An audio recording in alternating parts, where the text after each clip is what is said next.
तो सामंतवाद को समझने से पहले एक पॉइंट हम समझ लें।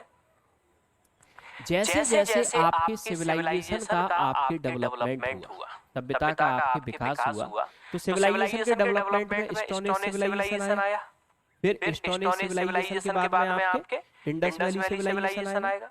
ठीक, स्टोन एज में आपके क्या हुआ था? मनुष्य पहले शिकार करता था और शिकार से फिर धीरे धीरे वो खेती करना सीखेगा। स्टोन एज के समाप्त होते होते तक मनुष्य खेती करना शुरू कर चुका था और गांव का विकास हो चुका था। फिर इंडस वैली सिविलाइजेशन जब आपके आएगा तो इंडस वैली सिविलाइजेशन एक अर्बन सिविलाइजेशन थी, शहरी सभ्यता। ठीक है, इंडस वैली सिविलाइजेशन का किसी कारण से आपके पतन हुआ तो अब आपके आएगा वैदिक एरा।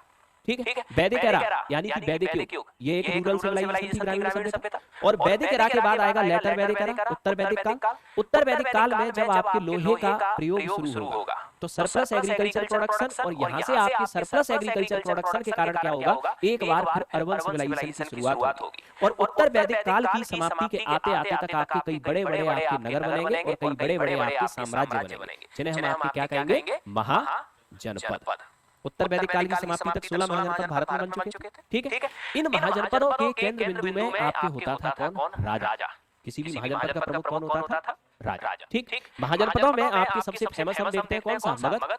चाहे वो मौर्य डायनेस्टी हो चाहे वो गुप्त डायनेस्टी हो, दोनों का ही रिलेशन किससे है, मगध साम्राज्य से। तो अब यहाँ हम देखते क्या है कि प्राचीन भारत आपके वह समय था, एंशिएंट इंडिया, जब शासन के केंद्र बिंदु में होता था आपकी किंग।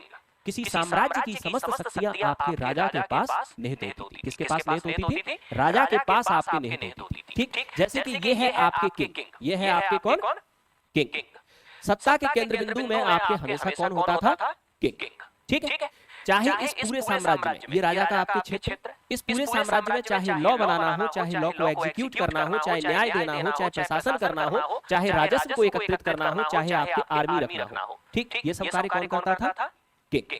ठीक है, आगे चलकर होता क्या है कि मौर्य साम्राज्य और गुप्त साम्राज्य जैसे जो शक्तिशाली आपके साम्राज्य थे, इनके राजा इतने पावरफुल होते थे कि ये अपने पूरे साम्राज्य पर नियंत्रण बनाए रखते थे। ठीक, 750 AD, ये तो बहुत बाद का टाइम है, उत्तर भारत में आपके जो अंतिम केंद्रीकृत साम्राज्य था, सेंट्रलाइज्ड आपके एम्पायर, सेंट्रलाइज्ड का मतलब जहां समस्त ताकत एक व्यक्ति के पास नहीं। ठीक है, हर्षवर्धन, वर्धन डायनेस्टी का आपके किंग।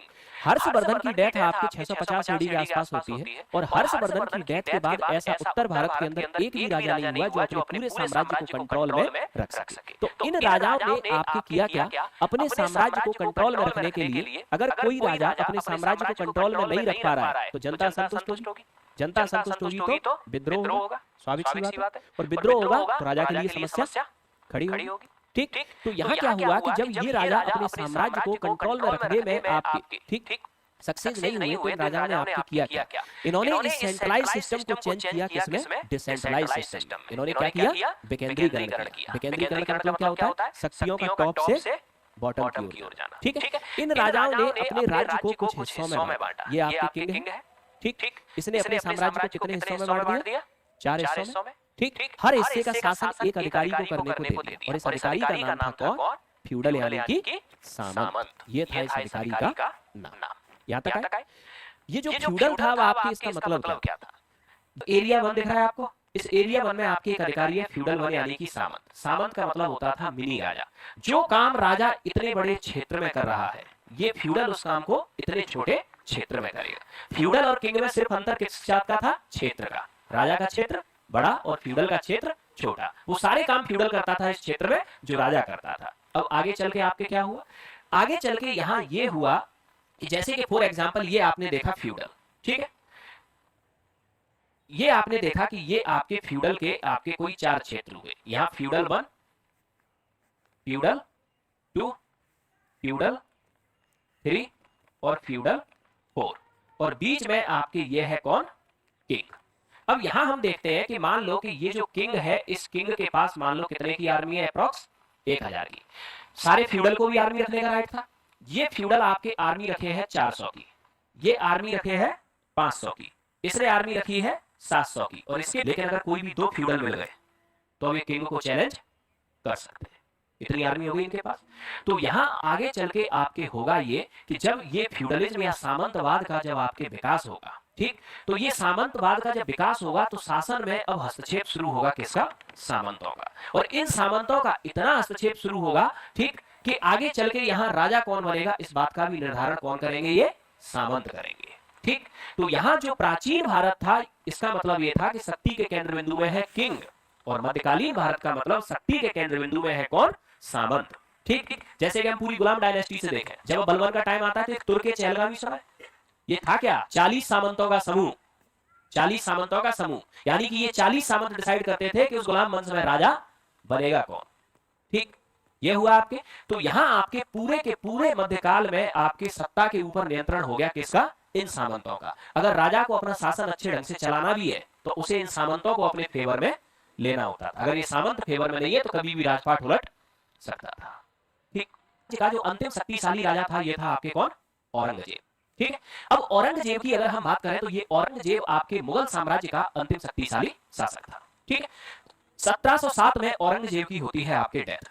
ठीक, तो 1707 में जब आपके औरंगजेब की डेथ होगी, ठीक, तो 1707 में औरंगजेब की डेथ के बाद आपकी ये जो सामंत है ना औरंगजेब, ठीक, ये औरंगजेब के जो सामंत है ये मुगल साम्राज्य से अपने को क्या करना शुरू करेंगे? अलग करना शुरू करेंगे, यानी कि स्वतंत्र होना शुरू करेंगे। ठीक, क्योंकि औरंगजेब एक शक्तिशाली शासक था और इसके शासनकाल में विद्रोह करने का मतलब औरंगजेब इतना क्रूर था कि ये आपके अगर विद्रोह किया तो ये खौलते तेल के कड़ाई में डलवा देता था, तो इसके अगेंस्ट कोई विद्रोह करने की सोच भी नहीं सकता था। ठीक, लेकिन औरंगजेब की आपके डेथ के बाद ठीक हुआ क्या कि जो औरंगजेब के ये जो सामंत थे, इन सामंतों ने मुगल साम्राज्य से स्वयं को अलग करना शुरू किया, स्वयं को अलग करना आपके शुरू किया। ठीक है, और औरंगजेब के जितने भी उत्तराधिकारी हुए ये इन सामंतों को कंट्रोल में नहीं रख पाए। ठीक, यहीं से शुरू होगी आपकी मॉडर्न हिस्ट्री। मॉडर्न हिस्ट्री शुरू होने का सिंपल आपके क्या होगा? 1707 में औरंगजेब की डेथ, औरंगजेब के कमजोर उत्तराधिकारी होंगे, ये कमजोर उत्तराधिकारी इन सामंतों को कंट्रोल में नहीं रख पाएंगे, तो ये सामंत अपने आप को स्वतंत्र करना शुरू करेंगे, और स्वतंत्र करना आपके शुरू करेंगे तो अब आपके ये सामंत बन ये कहेगा अब हम अपना एक स्वतंत्र राज्य बनाएंगे, हैदराबाद। ठीक, यानी कि औरंगजेब के साम्राज्य में आपके 21 प्रोविंस हुआ करते थे। औरंगजेब का जो क्षेत्र था वो तत्कालीन भारत से बड़ा था। ये जो प्रेजेंट इंडिया का क्षेत्रफल आप देखते हैं ना, इससे बड़ा था औरंगजेब का क्षेत्रफल। ठीक, इतना बड़ा साम्राज्य था उस समय का आपके मुगल साम्राज्य। ठीक, तो अब यहाँ जब हम मॉडर्न हिस्ट्री पे आएंगे तो मॉडर्न हिस्ट्री में अब आपके होगा क्या? यहाँ आपके ये औरंगजेब के सामंत स्वतंत्र करना शुरू करेंगे। ये वो फेज होगा तब तक भारत में आ चुके होंगे कौन? अंग्रेज, यानी कि यूरोपियन। और यूरोपियन में हम सिर्फ लेके चले किसको? East India company. आए तो और भी थे लेकिन शासन किसने किया बाद में? East India company. ठीक है, तो अब यहाँ क्या होगा कि मॉडर्न हिस्ट्री की आपकी शुरुआत कहां से होगी? सबसे पहले तो हम ये समझ लें। ठीक, औरंगजेब की हुई आपकी डेथ। औरंगजेब की डेथ के बाद एक तरफ जो पहला पिलर चल रहा होगा औरंगजेब के कमजोर उत्तराधिकारी जो मुगल साम्राज्य को कंट्रोल में नहीं रख पाएंगे, और इधर हो रहा होगा मुगल साम्राज्य का पतन, तो डिक्लाइन ऑफ मुगल्स।